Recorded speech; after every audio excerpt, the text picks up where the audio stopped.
Hello everyone. ये है class 6 का चैप्टर नंबर 7 फ्रैक्शंस की वन शॉट वीडियो। इस वीडियो में हम पूरा चैप्टर एक ही बार में कवर करेंगे। आपको रिवीजन करने में बहुत आसानी होगी। बस वीडियो को थोड़ा ध्यान से देखना। सबसे पहले फ्रैक्शन का मतलब क्या होता है। फ्रैक्शन का मतलब है जब भी हम किसी नंबर को p अपॉन क्यू की फॉर्म में लिखते हैं। p अपॉन क्यू से मेरा मतलब है कि एक न्यूमरेटर होगा और एक डिनोमिनेटर होगा। ऊपर वाले नंबर को हम न्यूमरेटर कहते हैं और नीचे वाले नंबर को हम डिनोमिनेटर कहते हैं।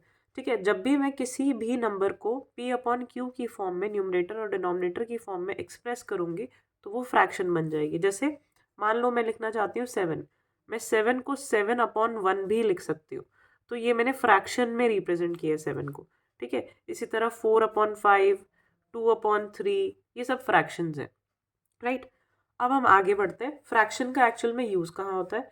तो किसी भी एक यूनिट का या किसी भी चीज़ का हमें कुछ हिस्सा बताना हो, यानी किसी पार्ट की बात करनी हो तो फ्रैक्शन को यूज़ किया जाता है। जैसे कि मान लो एक पिज़्ज़ा है बहुत बड़ा, उसमें आपने उसका आधा कर दिया, हाफ कर दिया, तो इस हाफ को मैं रिप्रेजेंट करूंगी फ्रैक्शन से 1/2।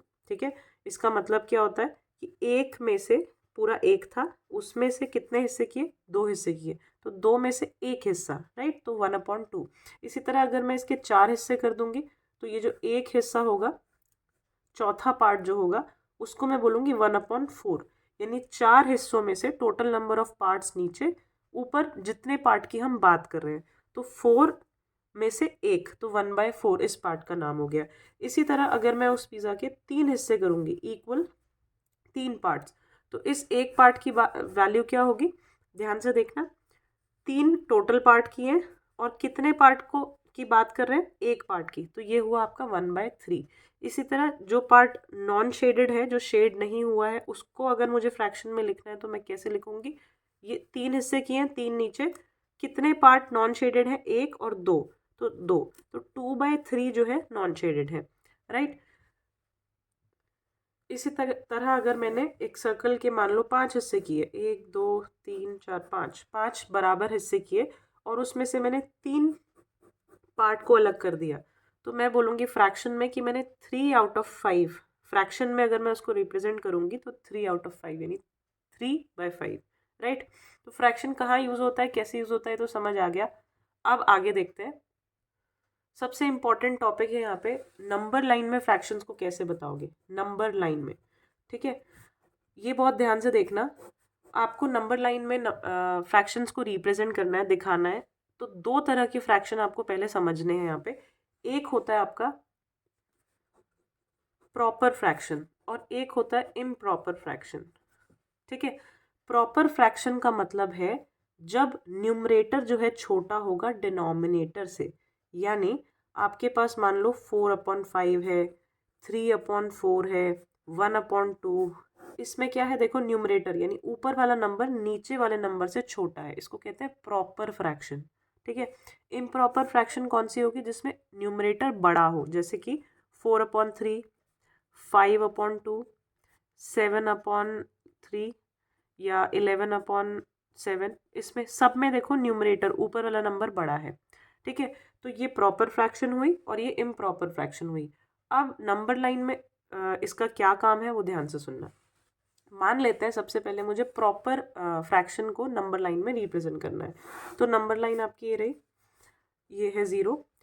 अब जब भी आप प्रॉपर फ्रैक्शन को रिप्रेजेंट करोगे, आपको एक तरफ बनाना है 0, एक तरफ बनाना है 1। क्यों ऐसे करना है, उसका रीज़न सुनो। ये फ्रैक्शन को, इसका मतलब क्या होता है, देखो 4/5 को हम लेके चलते हैं एग्जाम्पल के तौर पे। 4/5 है, इसको अगर मैं डिवाइड करूँगी, 4 को 5 से डिवाइड करो, इसका मतलब देखो क्या है, 4 को 5 से डिवाइड करना है, तो 4 बीच में आएगा और 5 से मैं इसको डिवाइड करूँगी। ठीक है, जब आप इसको डिवाइड करोगे तो ये 5 से तो जा नहीं रहा, तो 0 पॉइंट लगाना पड़ेगा आपको। इसका मतलब क्या है कि 1 से छोटा आंसर आएगा, 1 से छोटा आंसर आएगा, 0 पॉइंट में कुछ आएगा।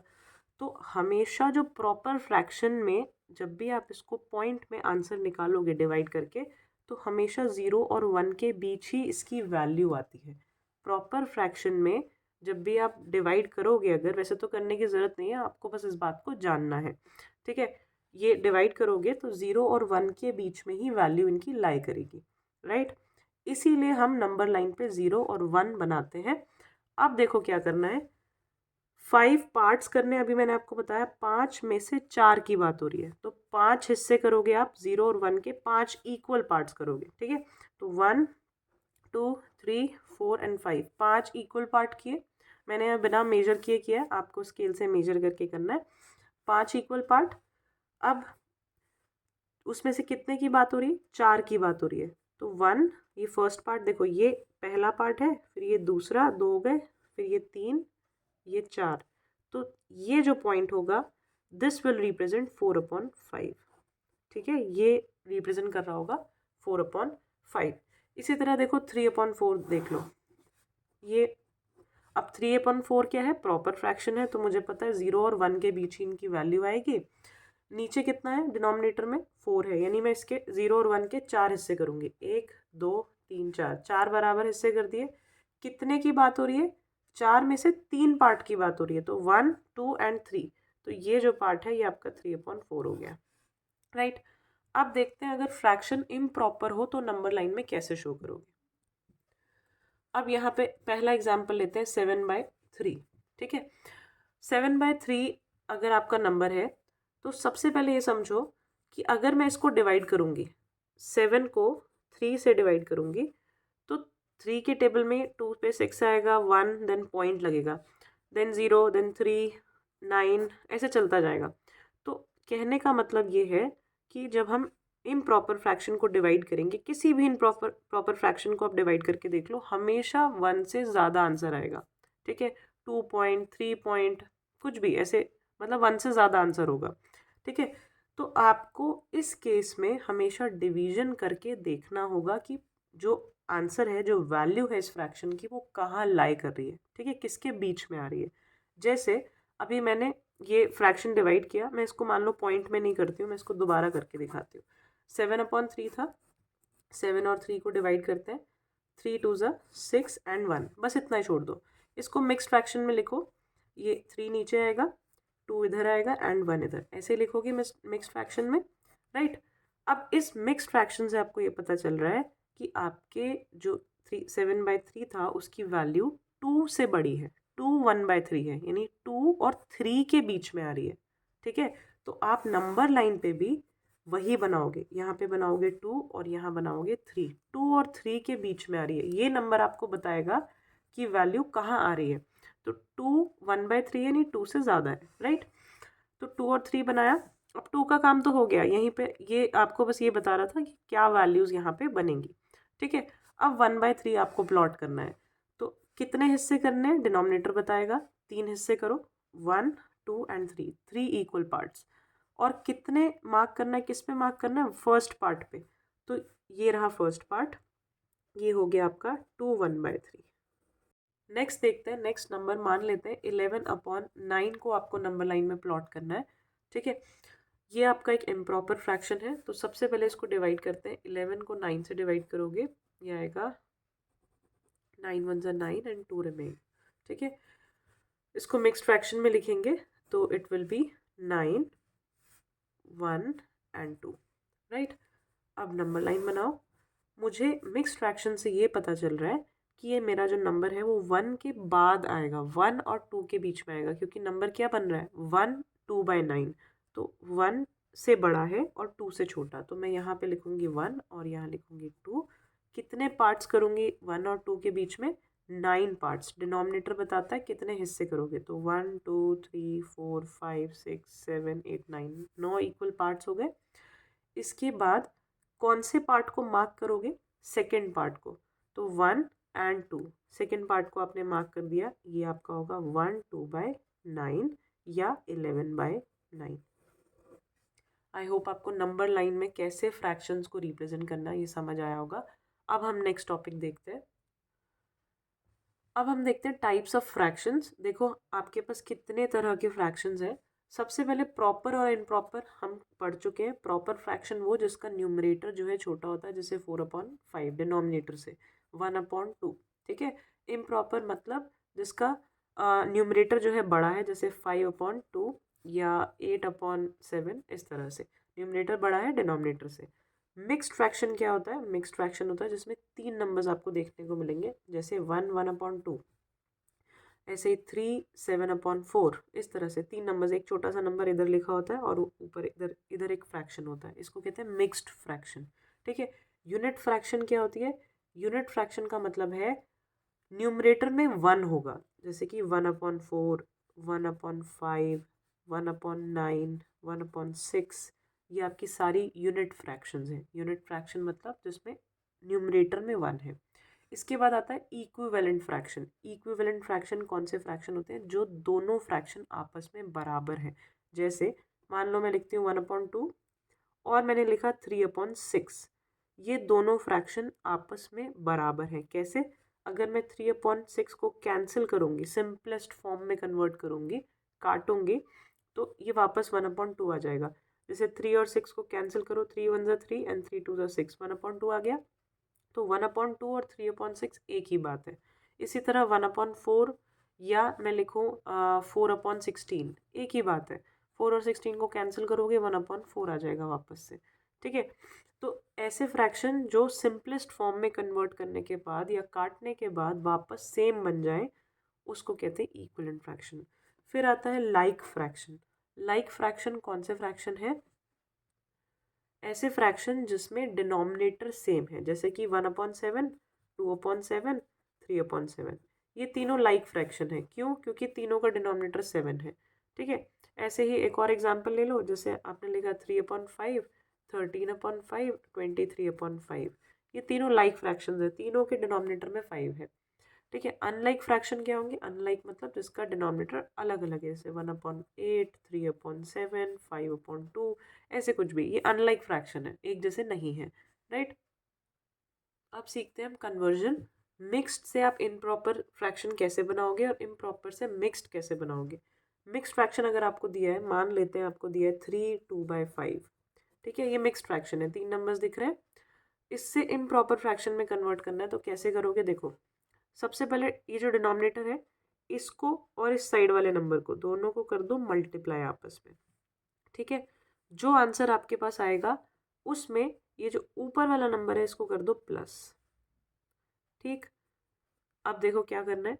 3 5 ज़ा मल्टीप्लाई करो 15 होता है, 15 में 2 प्लस करो 17 होता है, और डिनोमिनेटर में वही रहेगा जो इधर लिखा है। ठीक है। डिनोमिनेटर में यहाँ क्या है? 5, तो यहाँ पे 5 ही रहेगा। तो 17/5 इसका आंसर है। इसी तरह से एक मान लो लिखते हैं 2 3/7। ठीक है। ये मिक्स्ड फ्रैक्शन है। इसको कैसे करोगे? 2 × 7 करो, इन दोनों को मल्टीप्लाई करो, 2 7 ज़ा 14, 14 + 3 कितना हो गया? 17/7। ये आपका आंसर है। इसी तरह इम्प्रॉपर को मिक्स्ड कैसे बनाओगे? इम्प्रॉपर मान लेते हैं, आपको यही वाला एग्जांपल ले लेते हैं जिससे आपको क्लियर हो जाए। ये दोनों एक ही चीज़ होती है। 17 और 5, 17/5 है। इसको आपको मिक्स्ड फ्रैक्शन में लिखना है, तो 17 को सबसे पहले तो 5 से डिवाइड कर दो। 5 3 ज़ा 15 और बचा 2, बस यहीं तक डिवाइड करना है। ठीक है। पॉइंट में, डेसिमल में नहीं ले जाना। तो ये 2 बचा, रिमाइंडर में क्या करोगे? 5 जो नीचे था वो तो नीचे ही रहेगा, यानी डिनोमिनेटर में ही रहेगा। राइट। ये जो 3 था वो इस साइड आ जाएगा। ये जो इस साइड 3 होता है ये इधर आ जाएगा। जो रिमाइंडर है, जो एंड में बच जाता है, वो ऊपर। राइट। ये आपका आंसर है। देखो यही तो है 3 2/5, 3 2/5। वापस सॉल्व करोगे विल गेट 17/5। ठीक है। नेक्स्ट आपको देखने को मिलेगा simplest form. Simplest form, simplest form क्या होती है भाई? जैसे आपको दिया हुआ है 12/18। ठीक है। इसको सिंपलेस्ट फॉर्म में लिखो, तो सिंपलेस्ट फॉर्म क्या होगा? आप देखोगे कि ये दोनों नंबर किस सेम टेबल में आते हैं। जैसे 12 और 18 दोनों ही 2 में और 3 में, दोनों में आते हैं। ठीक है। तो किसी से भी डजेंट मैटर, आंसर सेम आएगा। किसी भी नंबर से कट कर दो इनको, ऐसे नंबर से जिसमें दोनों आते हैं। तो 2 की टेबल में दोनों आते हैं, तो 2 से कट करते हैं। 2 6 ज़ा 12 होता है और 2 9 ज़ा 18 होता है। फिर दोबारा देखो इनको, 6 और 9 दोनों सेम टेबल में किस में आते हैं? 3 की टेबल में आते हैं। तो 3 2 ज़ा 6 होता है, 3 3 ज़ा 9 होता है। तो लास्ट में एट द एंड जो आपके पास आंसर बचेगा, जो दोबारा और नहीं फर्दर कट रहा है, वो आपका सिंपलेस्ट फॉर्म है। ठीक है, इसी तरह अगर मैं लिखती हूँ मान लो 10/15, 10/15 को देखो किस टेबल में आता है, 5 की टेबल में दोनों आते हैं। तो 5 2 ज़ा 10 होता है, 5 3 ज़ा 15 होता है, तो 2/3 इसका आंसर है। इसी तरह मैं अगर लिखती हूँ 6/30, तो 6/30, 6 और 30 दोनों ही लेट्स से 3 की टेबल में आते हैं। ठीक है, 6 की टेबल में भी दोनों आते हैं, तो 6 से काट देते हैं। 6 1 6 होता है और 6 5 इज 30, तो 1/5 इसकी सिंपलेस्ट फॉर्म होगी। अगर मैं 6/30 को मान लो 2 की टेबल में भी आते हैं, 3 में भी आते हैं, अगर मैं इसको 3 से कट करती हूँ, तो मैं आपको ये दिखाना चाहती हूँ कि आंसर दोनों ही केस में सेम आएगा। 3 से कट करते हैं, 3 2 ज़ा 6, देन 3 10 ज़ा 30। फिर दोबारा देखो 2 और 10 जब तक काटते हैं ना, जब तक वो कट रहा है, क्या जब तक ऐसा कोई नंबर नहीं आ जाता कि वो सेम टेबल में नहीं आ रहा है। तो 2 और 10 फिर से देखा हमने, ये तो 2 के टेबल में आ रहे हैं, तो फिर कट करो, 2 1 ज़ा 2 एंड 2 5 ज़ा 10, तो 1/5 आ गया ना वापस वही। ठीक है, तो ये था सिंपलेस्ट फॉर्म। नेक्स्ट आता है, आपको बोला जाता है कि इक्विवेलेंट फ्रैक्शंस लिखो, जैसे कि 1/5 के इक्विवेलेंट 3 फ्रैक्शन और लिखो। तो इक्विवेलेंट फ्रैक्शन का मतलब मैं बता चुकी हूँ, ऐसे फ्रैक्शन जिनको अगर सिंपलेस्ट फॉर्म में कन्वर्ट करें तो हर बार यही नंबर आए, ठीक है, सेम आए। तो 1/5 के और 5 या 3 इक्विवेलेंट फ्रैक्शन कैसे लिखोगे? किसी भी नंबर के इक्विवेलेंट फ्रैक्शन लिखने में आपको करना क्या होता है, इस नंबर को एक बार तो 2/2 से मल्टीप्लाई करो, यानी ऊपर भी 2 नीचे भी 2, न्यूमरेटर डिनोमिनेटर दोनों को 2 से मल्टीप्लाई करो। एक बार 3/3 से मल्टीप्लाई करो, एक बार 4/4 से मल्टीप्लाई करो। ठीक है, तो ये आएगा देखो 2/10, ये आएगा आपका 3/15, ये आएगा 4/20। ये सारे के सारे फ्रैक्शन एक्चुअल में 1/5 ही है, इनको कट करोगे वापस यही आ जाएगा। ठीक है, एक और एग्जाम्पल देखते हैं। जैसे इक्विवेलेंट फ्रैक्शन लिखना है मान लो 2/3 का। ठीक है, 3 इक्विवेलेंट फ्रैक्शन बताने हैं, तो 2/3 का पहला इक्विवेलेंट फ्रैक्शन होगा 2 × 2 कर दो, 2/3 को 3 × 3 कर दो, 2/3 को 4 × 4/4 कर दो, तो ये हो जाएगा 4/6, ये हो जाएगा 6/9, ये हो जाएगा 8/12। ठीक है, ये 2/3 था ना एक्चुअल क्वेश्चन, उसके इक्विवेलेंट फ्रैक्शन ये तीनों और हो गए। अगर आपको देखना है सही है कि नहीं, तो इनको वापस सिंपलेस्ट फॉर्म में कन्वर्ट करके देखो। 4 और 6 को कट करो, 2/3 आएगा। 6 और 9 को कट करो, 3 की टेबल से कटेंगे, 2/3 आएगा। इन दोनों को कट करो, 4 की टेबल से कटेंगे, 2/3 आएगा। तो वापस यही आ रहा है। तो ये फ्रैक्शंस एक दूसरे के इक्विवेलेंट है, बराबर है, यानी एक ही बात है, राइट।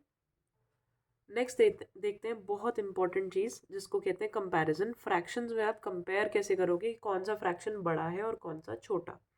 तो सबसे पहले देखो, दो केस हो सकते हैं। पहला केस ये कि न्यूमरेटर जो है वो डिनोमिनेटर जो है वो सेम हो, नीचे वाला जो नंबर है वो सेम हो। देखो यहाँ पे दोनों ही केस में 3 और 3 है, यहाँ पे भी 8 और 8 है। ऐसे केस में तो बहुत आसान है, न्यूमरेटर जो भी बड़ा होगा वो फ्रैक्शन भी बड़ा होगा। तो 12 यहाँ पे बड़ा है तो ये फ्रैक्शन बड़ा हो गया, 12/3 फ्रैक्शन बड़ा है, राइट। नेक्स्ट एग्जाम्पल में देखो, डिनोमिनेटर दोनों सेम है, तो ऊपर वाले नंबर चेक करो, 13 जो बड़ा है वो पूरा फ्रैक्शन भी बड़ा हो जाएगा। ठीक है, अब देखते हैं नेक्स्ट क्वेश्चन में, ये 4 है और ये 3 है, यानी यहाँ पे जो डिनोमिनेटर है वो डिफरेंट है। इस केस में आप क्या करोगे, सबसे पहले तो आपको डिनोमिनेटर को इक्वल बनाना पड़ेगा। कैसे इक्वल बनाते हैं, अगर यहाँ पे 4 है और यहाँ 3 है, तो मैं इन दोनों को किस किस नंबर से मल्टीप्लाई करूँ कि ये दोनों सेम हो जाए।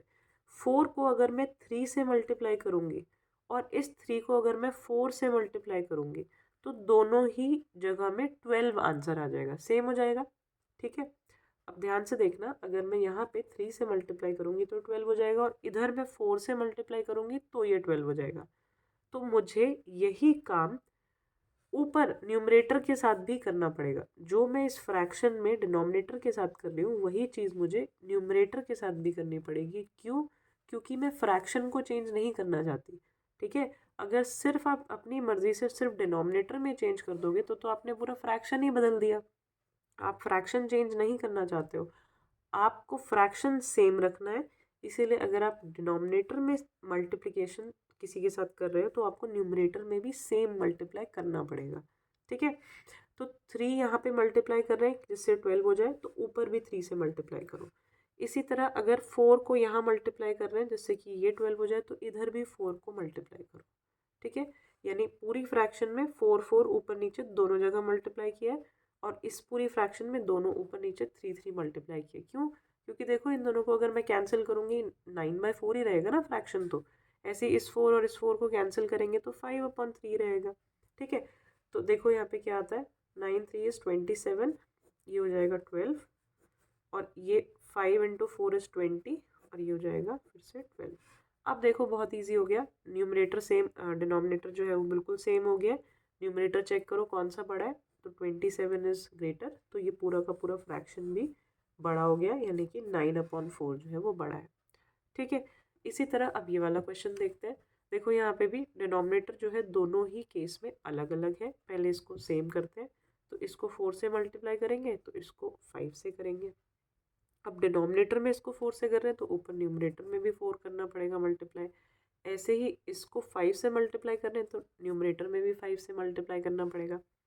ये हो गया 20 आपका, इधर भी 20 हो गया। ये कितना हो जाएगा, 4 2 ज़ा 8, और ये हो जाएगा 6 5 इज 30। तो कौन सा बड़ा है आप क्लियरली समझ आ जाएगा। न्यूमरेटर जो है, न्यूमरेटर को देखो 30 बड़ा है, तो न्यूमरेटर ये पूरा का पूरा नंबर बड़ा हो गया, यानी 6/4 जो है वो ग्रेटर है। नेक्स्ट हम देखते हैं फ्रैक्शंस को ऐड या सब्ट्रैक्ट कैसे करोगे। ठीक है, तो अगर तो आपके पास लाइक फ्रैक्शंस हैं, यानी कि जिनका न्यूमरेटर डिनोमिनेटर जो है वो सेम है, जैसे कि 1/7 और 2/7, इन दोनों को आपको ऐड करना है। तो देखो डिनोमिनेटर बिल्कुल सेम है, तो कोई दिक्कत ही नहीं है। आपको क्या करना है, डिनोमिनेटर जो भी है वही सेम डिनोमिनेटर लिखो। 7 है 7, यहाँ पे भी 7, और ऊपर जो न्यूमरेटर्स है उनको प्लस कर दो। 1 + 2 दैट मीन्स 3। ये हो गया ऐड आपके फ्रैक्शन, लेकिन ये तभी है जब लाइक फ्रैक्शन है। ठीक है, डिनोमिनेटर में सेम नंबर है। इसी तरह आपको अगर लाइक फ्रैक्शन को सब्ट्रैक्ट करना है, जैसे मान लो दिया है 7/1 - 5/1, इसको 4 कर लो। ठीक है, 7/4 - 5/4, तो अब 4 डिनोमिनेटर में 4 है, 4 ही रहने दो। न्यूमरेटर 7 में से 5 माइनस होगा, 2 आ जाएगा। ठीक है, तो 2/4, या मैं इसको ऐसे भी लिख सकती हूँ, इसको कैंसिल करो, 2 की टेबल में आता है 1/2, ये आपका आंसर होगा। ठीक है, अब देखते हैं केस जब आपका डिनोमिनेटर सेम नहीं है। तो हम एक एग्जांपल लेते हैं, जैसे 2/3 प्लस करना है 1/7 के साथ।